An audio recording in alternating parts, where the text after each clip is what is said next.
Right, catching up with... Start again, it is recording. Right, we're catching up now with a very, very familiar face at the Vincent Delaney Memorial. Brandt Dunshay, hello mate. Hey Paul, how are you, all right? I'm very, very good. What an amazing carnival, what an amazing event this is. Yeah, it is. It's incredible for me actually working in thoroughbred racing to be here at Wolverhampton, where we race 80 or 90 times a year for the gallops, and there's all these people here for harness racing. It's great.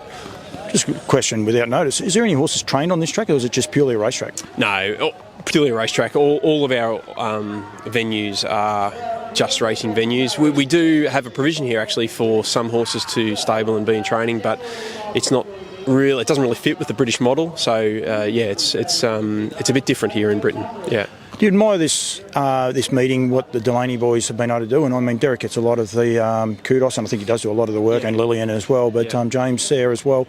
It bore out of, I suppose, a tragic circumstance, but what they've been able to, I suppose, build and develop.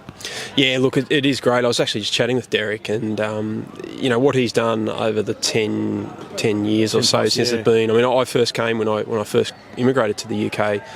And to see, what it's grown into, it's fabulous. And Derek's taken a risk coming to run it at a venue like this. This is a big venue, big overheads, all that sort of stuff. And to see as many people as we have here, it's fabulous. So, it's often I think about with Derek's race, I think about Duncan, what Duncan did in Oz with his out of the sad circumstances with his wife passing and developing a race and a concept out of it. And, in very similar way, Derek has really built a great race out of some, sad circumstances.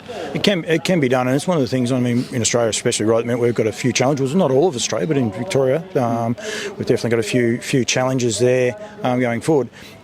We don't have to take it all as doom and gloom, do we? Because I mean, trotting over here is, well, I wouldn't say it's struggling, but it's not thriving either.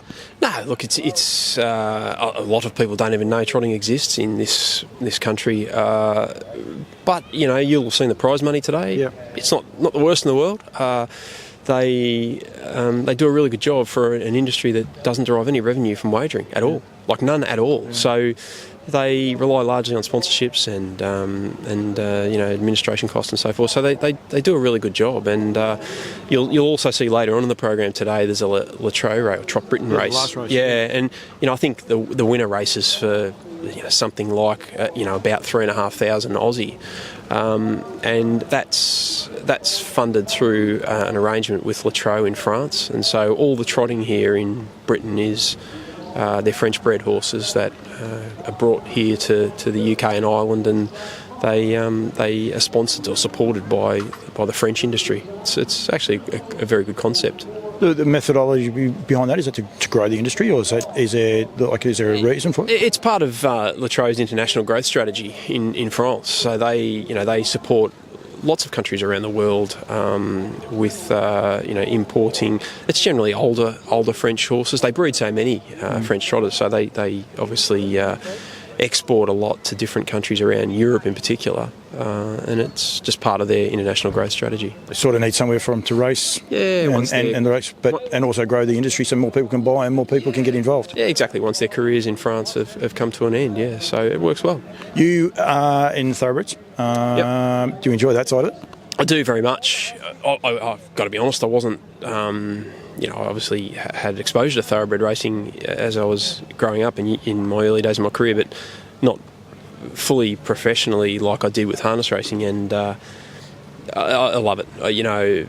Jump racing in particular, it's fabulous, and the way the British, it's just part of the culture and the heritage of Britain and Ireland, national hunt racing in particular. And if you get to some of those big festivals, the Cheltenham Festival, the Grand National, they are like, you have to be there to experience them to actually fully appreciate what wonderful festivals they are. And I think something like 40% of our product mix here in Britain is jump racing. And so it generates, lion's share of 50% of our turnover, our revenue. So it's an incredibly important part of our racing fixture makeup here in Britain, but it comes with its challenges. We've had some huge issues in recent times with animal rights groups And we had a protest at the Grand National last year, which we had to manage. It was incredibly challenging. We had a protest at the Derby on the flat last year. So we're working through some particularly challenging times in terms of arguing that case for our social licence to operate and use horses in sport. My first time in London, and the history in the like London itself oozes there and all the rest. And I look at it like, live in Bendigo, you know what Bendigo's like, and it's a pretty town, anyone wondering, but it's got nothing on London. And then you can see the history. Yeah. And that would be the same with the racing game. I would imagine you've got that part, but that would be where the challenges are. People won't change.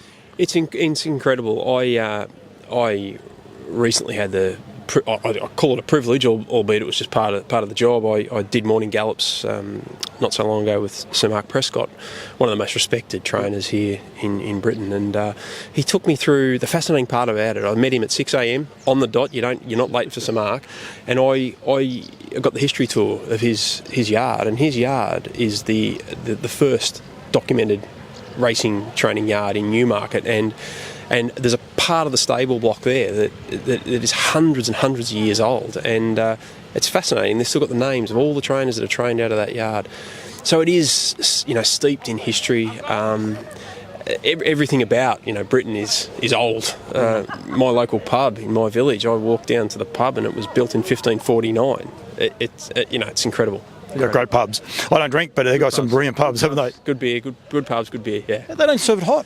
I always got told they have hot beer, but they actually have it chilled. It depends on which part of the country, and they like a good warm ale up in the northern part of the country. Good luck to them that. Mate, thank you. I will let you go. Horses coming in the parade ring for the next and that, but well done. Great to catch up with you, and good to see you here. Indeed, and we'll probably catch up and have a quiet one later on tonight, Paul. I don't drink. I'll have water, you have beer. That's what I meant. Done. Cheers. Thanks, mate. Good on you. Thank you.